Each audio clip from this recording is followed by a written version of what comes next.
Et avec ton délire de flic que tu veux pas faire tes auditions des employés d'entreprise, eh bien Patrick Aubert, tu vois, il nettoyait sa voiture la nuit. Et Bernard Petit, ben, il fait nettoyer sa voiture la nuit aussi, tu vois. Bernard Petit va jusqu'à faire dépoussiérer ses bureaux de Nanterre, sa voiture aussi est auscultée pour s'assurer qu'aucun micro ou balise GPS n'a été posé en douce. Le ménage s'effectue de nuit. C'est un de ses proches qui s'en charge, le patron du service interministériel d'assistance technique, le SIAT, l'une des unités les plus secrètes de la PJ, dont la mission est d'infiltrer le crime organisé.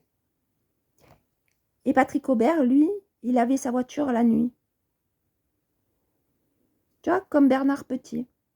Et Bernard Petit, il fait de la sculpture et il peint. Patrick Aubert aussi, il fait de la sculpture, il peint lui. Il dessine, il peint, il est autodidacte. Tu vois, il fait tout lui-même.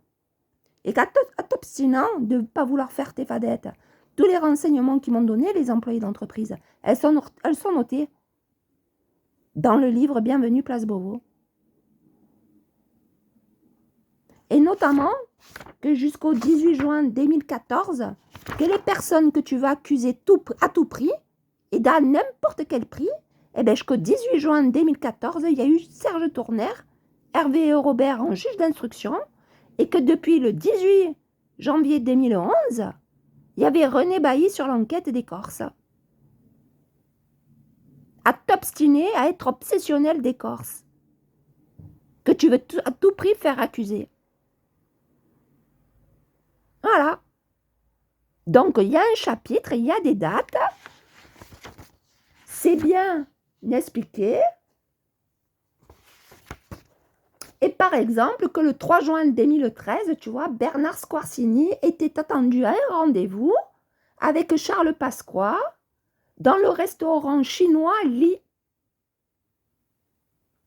Restaurant asiatique chic de Neuilly, avenue Charles de Gaulle. Restaurant chinois Li.